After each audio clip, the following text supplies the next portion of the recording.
I was in the room when Kirsty Young recorded the closing link to the Queen's funeral.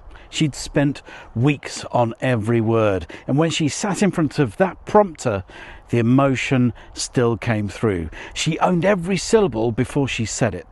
And that's the thing nobody tells you about talking to camera. It's not a performance skill. I think it's an ownership skill. In 25 years filming thousands of presenters for television, I've never once seen anyone fake their way through it. In this video, I'm going to show you the specific things TV presenters do that nobody outside the studio ever gets taught. I once watched around 5 executives, all brilliant in their fields, fall apart in front of a prompter at a smart tech launch in Berlin.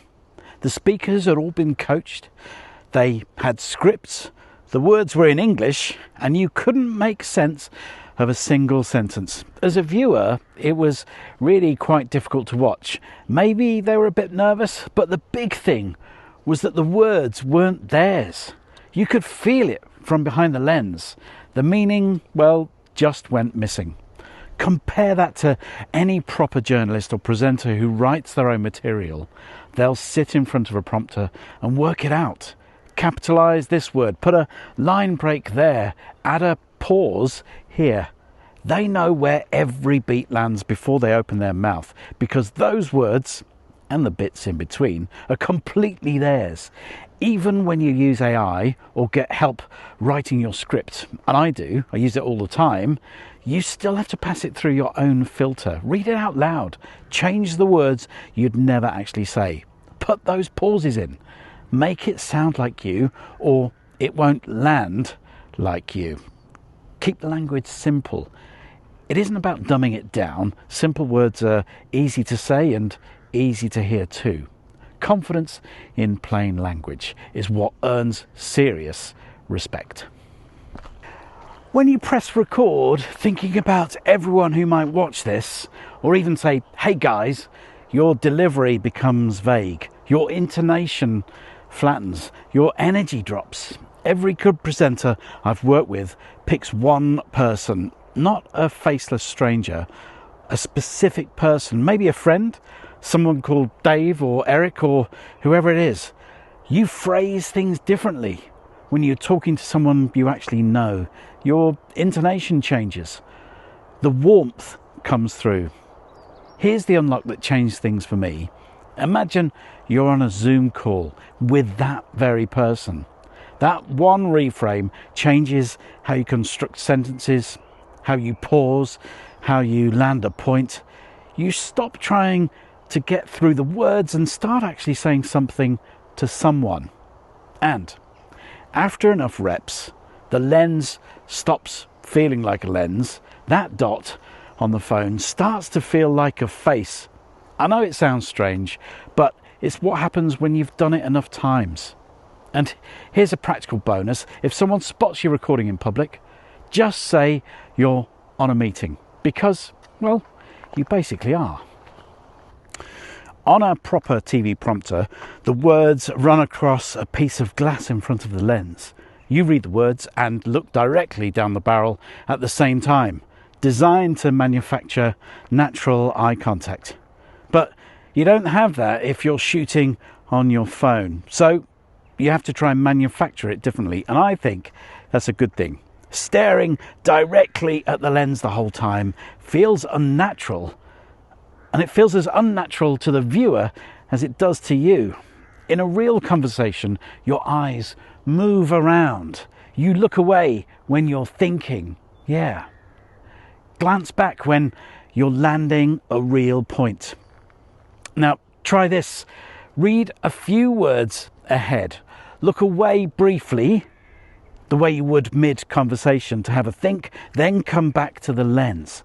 It recreates the natural rhythm of eye contact without having that locked stare. And what happens if you look off to the lens too much? The viewer's brain immediately asks, who are you speaking to? So we can't have notes off to one side. You've lost them before the sentence ends. A direct look at the camera during a key line lands harder because of the contrast. Use it deliberately, not constantly. Normal conversational energy reads a bit flat on camera. It's not because you're boring, it's around the technology, because it strips that texture out. In real life, you pick up energy from how someone moves, how they use the space, the small things their face does. A camera captures some of that, but not all of it. The fix is simple. Be the same person, just 2 or 3 notches higher. It's not about performing or being fake. A heightened version of yourself is what we're looking for. The goal is that someone who meets you in real life thinks, oh, he's exactly like he is on camera. Not louder, not more dramatic, just with a slight bit more energy than you think you need to be. It's the trickiest one, but you'll get there. Oh, by the way, if you want a structured way to build all of this in your first 5 weeks, Couch to Creator is exactly that. Link in the description. When you get this right, nobody can tell you're scripted. That's the finish line. Scripted brain, but natural delivery. They sound identical. Early on, recording a short video feels like doing 5 jobs at once though. Camera operator, sound person, presenter, producer, and director. The mental space left for actually saying those words is tiny. Scripting builds the pattern in your head. After enough scripted videos, you start to know instinctively where a pause should go, what a good hook sounds like, when to slow down. When I started, I had no idea what I was going to say in the next line while I was still saying the current one. Now I'm thinking in sound bites, planning where to pause, where to put the emphasis. I suggest scripting first, then go off script later. And I believe that people who go straight off the cuff and never script will find it really tricky to improve because they haven't built that pattern yet. And just remember, none of this matters as much as you think it does in the moment. The pressure you put on a single recording session is the thing that kills it.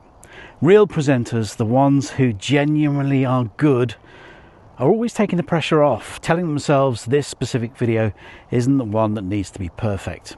Leave the fluffs in sometimes. They make you seem like a normal person because you are one. When you worry less about how you come across, you're less in your own head and you come across better. That's the paradox. That's just how it works. The reps matter. The individual videos don't. The camera stops being a camera around video 10. It starts to become a friend. And there's one thing I always say, just be here tomorrow. And once you know how to say it, here's what to actually say. Good luck.